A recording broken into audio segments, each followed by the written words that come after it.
अस्सलाम वालेकुम नाज़रीन। ये देखें, ये पतरियां हैं बम्पर के नीचे वाली साइड की हैं, मैंने उतारी हैं। ये एक्सट्रीमली रस्टी हैं दोनों तरफ से। अगर आप गौर से देखें तो रस्ट, उसके ऊपर पेंट, फिर रस्ट, फिर पेंट, पता नहीं कितनी लेयर्स हैं इसके ऊपर पेंट की, और रस्ट भी खूब लगा हुआ है। ठीक है, तो इनको मैं डिप करने लगा हूँ एसिड में। ठीक है, दूसरी पतरी ये है, इसको भी मैं डिप करने लगा हूँ एसिड में। तो ये देखें, और अब मैं इसको कोई घंटे डेढ़ के बाद निकालूंगा। तो घंटे डेढ़ के बाद फिर रिज़ल्ट देखते हैं कि कैसा निकलता है। ठीक है, तो होल्ड कीजिएगा। अच्छा नाज़रीन, टू बी एग्जैक्ट तकरीबन 3 घंटे के बाद ना मैं इसको निकाल रहा हूँ, 1.5 घंटे बाद नहीं। तो ये वाली जो पतरी है काफ़ी रस्ट साफ़ हो गया है, लेकिन अभी भी लगा हुआ है। चलो इसको इस तरह करके डाल देते हैं। इसकी कंडीशन देखें, ये बहुत ज़्यादा साफ़ हो गई है। असल में ये जो पेंट ऊपर हुआ होता है ना, ये पेंट एसिड जो है इसको साफ़ नहीं करता, तो पेंट टिकता भी उसी जगह पे जहाँ रस्ट नहीं होता, वरना पेंट उतर जाता है। तो जो रस्ट वाला एरिया होता है वहाँ से तो पेंट उतर जाता है। तो ये है कि जहाँ जहाँ पेंट लगा हुआ है ना, वहाँ वैसे भी रस्ट नहीं है, इसलिए वहाँ पेंट लगा हुआ है। और जहाँ जहाँ रस्ट है वहाँ से पेंट उतर गया है, मतलब कि वहाँ से रस्ट जो है साफ़ हो गया। अब इसको भी हम ना उल्टा करके डाल देते हैं। और आयरन का एक बड़ा पॉजिटिव है ये कि आयरन की किसी चीज़ को आप जब डिप करते हैं ना एसिड में, तो सिर्फ आयरन के ऊपर से रस्ट उतरता है, आयरन के साथ एसिड जो है वो रिएक्ट नहीं करता। लेकिन अगर आप इसके अंदर कोई कॉपर की चीज़ डाल दें, तो एक दफ़ा ना मुझे वो रिलेज़ के जो ग्रिप होते हैं उनको साफ़ करना था, तो मैं एसिड में डाल के ना को 20-25 मिनट के लिए भूल गया। 20-25 मिनट बाद देखा तो सिर्फ तारें रह गई थी और प्लास्टिक का वो ग्रिप, अंदर से सब कुछ जो है ना कॉपर डिज़ोल्व हो गया था। तो कॉपर या एलुमिनियम के साथ, एलुमिनियम का कभी मैंने ट्राई नहीं किया, क्योंकि एलुमिनियम को उस तरह से रस्ट लगता ही नहीं है, वो ऑक्सीडाइज हल्का सा होता है, तो उसको मैंने कभी ट्राई नहीं किया। अलबत्ता कॉपर और ये जो आयरन है इस पे मैंने बड़े तजर्बे किए हुए हैं। तो अब ये काफ़ी हद तक जिसे कहते हैं ना है क्लियर है। अच्छा खैर, अब ये है कि इसको हम पड़ा रहने देते हैं। अब इसको हम कल ही चेक करेंगे, और जो थोड़ा बहुत होगा वो वैसे हम सैंड पेपर से साफ़ कर लेंगे और फिर इसको भी पेंट कर देंगे। ठीक है, बम्पर का जो पीस है वो भी तैयार हो गया है। अब हम काम शुरू करेंगे एक्सटीरियर जो है बम्पर का उसका। ठीक है ना, वो मैं आपको दिखाता हूँ ज़रा। तो जनाब वो ये पड़ा है सारा सामान। तो सबसे पहले जो है ना हम ये वाला जो पीस है इसको रिपेयर करते हैं। ठीक है, और देखते हैं कि हम इसका क्या कर सकते हैं। ये देखिए यहाँ से टूटा हुआ है, तो लेट्स स्टार्ट। इसको अब अपनी वर्किंग टेबल पर मैं लेकर जाता हूँ। ठीक है, तो वहाँ पर इसके ऊपर जो ना तजर्बा करते हैं। अच्छा जी, ये देखिए नाज़रीन, ये है इसका टूटा हुआ पीस जो कि इधर लगा हुआ था इस तरह यूँ करके। ठीक है, ये इसके साथ इस तरह ना जुड़ा हुआ था, जो कि एक्सीडेंट में टूट गया। तो इसको ना हमने अब दोबारा इसको जोड़ना है। ठीक है, तो पहले तो ये देखें, इसको ना रिवेट्स के साथ और ये होल्स किए हुए हैं, मेरे ख्याल से तारों के साथ किसी ना किसी तरीके से इन्होंने इसको जोड़ा हुआ था। जो मेन चीज़ नज़र आ रही है ना मुझे कि वो इसको इन्होंने जोड़ा हुआ था उससे, रिवेट से ही। ये एक ये, बाकी शायद ये पीस इसके साथ सालिम हो तो इन्होंने आगे इसको फर्दर रीइंफोर्स नहीं किया। लेकिन अब इसको दोबारा से जोड़ना पड़ेगा। और जो दूसरी साइड का पीस है ना, उसका तो ये पीस है ही नहीं, ये नया बनाना पड़ेगा। तो इसको जोड़ने के लिए ज़रूरी है कि सबसे पहले हम इस मटेरियल को स्टडी करें कि ये है कौन सा। तो स्टडी करने की ज़रूरत नहीं है। टोयोटा वालों की ये बात मुझे बहुत अच्छी लगती है कि वो लिख देते हैं कि मटेरियल कौन सा है। तो अगर आप पढ़ सकें तो ये देखें, इसके ऊपर लिखा हुआ है, ये इधर लिखा हुआ है ये, हाँ ये देखिए, ये लिखा हुआ है PUR। PUR stands for polyurethane. तो ये जो है ना मटेरियल, ये है पॉलीयूरेथीन। अब पॉलीयूरेथीन जो है ना, या तो वो पॉलीयूरेथीन से ही जुड़ता है, लेकिन अब पॉलीयूरेथीन की जो मेरे पास एक किस्म है वो तो है जनाब ये देखें पॉलीयूरेथीन। अब ये फोम है, अब ये फोम तो नहीं है ना। तो हम एक तजर्बा करते हैं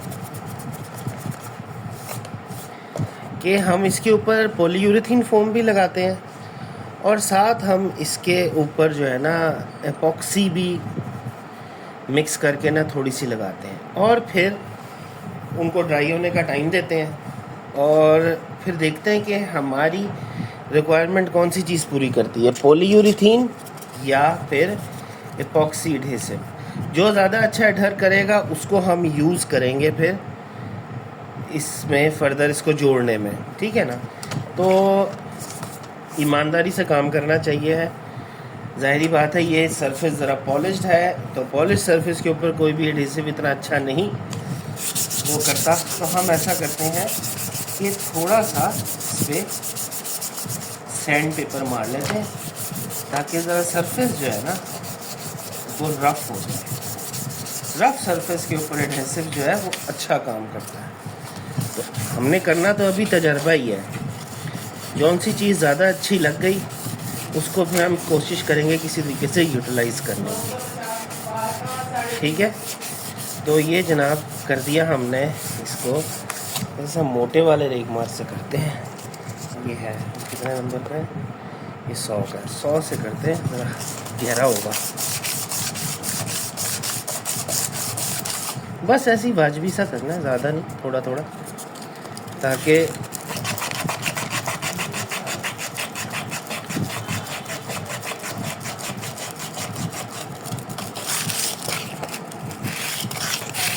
जो पॉलिश सरफेस है ना वो साफ हो जाए।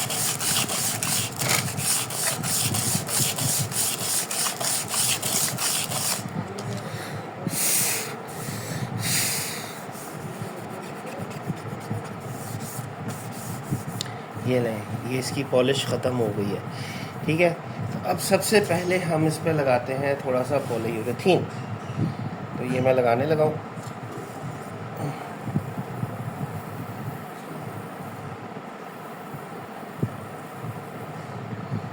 ठीक है, यहाँ मैंने लगा दिया पॉलीयूरेथीन। अब ये फोम है, लेकिन we can use this thing as an adhesive also. अगर हम इसको दबा देना तो इसके अंदर से जो हवा है ना वो निकल जाती है, तो ये हो जाता है। दूसरा अब हम बनाते हैं थोड़ी सी एपॉक्सी। एपॉक्सी को क्या करना है, इधर ही रख के घोल लेते हैं, मिक्स करके इधर ही छोड़ देते हैं। तो अच्छा ये तो सील है मुझे पता ही नहीं था।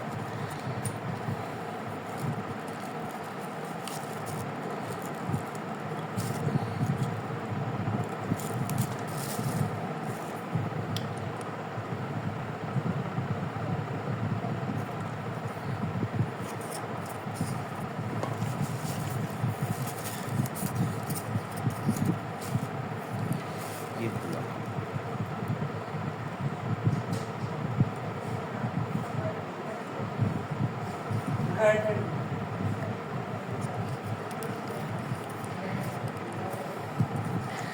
अच्छा अब इसको करते हैं मिक्स।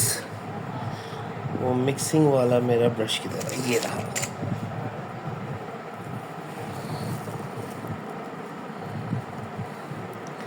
अब हम देखते हैं कि ये दोनों चीज़ें पॉलीयूरेथीन पे कौन सी ज़्यादा अच्छी जो है ना वो चिपकती हैं, ठीक है।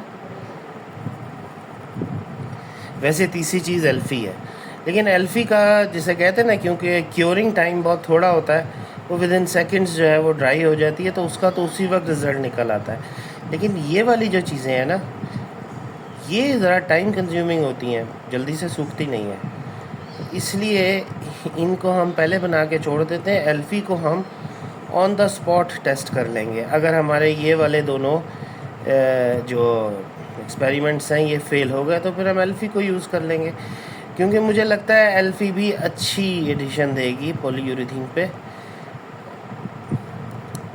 एल्फ़ी जो है ना वो ABS और PP के ऊपर इतना अच्छा काम नहीं करती, लेकिन आई थिंक PUR के ऊपर ये अच्छा काम करेगी। ये लें जी, ये हो गया, ठीक है। और ये जो पॉलीयूरेथीन है इसको भी थोड़ा ना ज़रा वो कर देते हैं। इसकी बेसिकली मैं चाह रहा हूँ हवा निकल जाए, इसकी एयर अंदर से निकल जाए ना, तो इसको छेड़ने से ना इसकी हवा निकल जाती है सारी। ये देख रहे हैं आप, इसका जो वॉल्यूम है वो कम हो गया है सिर्फ इसको दबाने से। तो अभी एक किस्म की पॉलीयूरेथीन ग्लू टाइप बन गई है।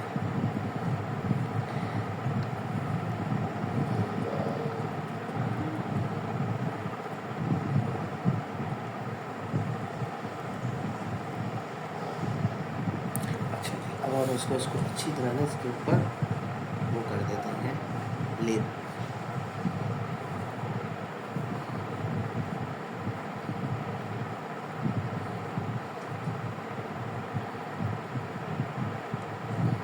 ठीक है,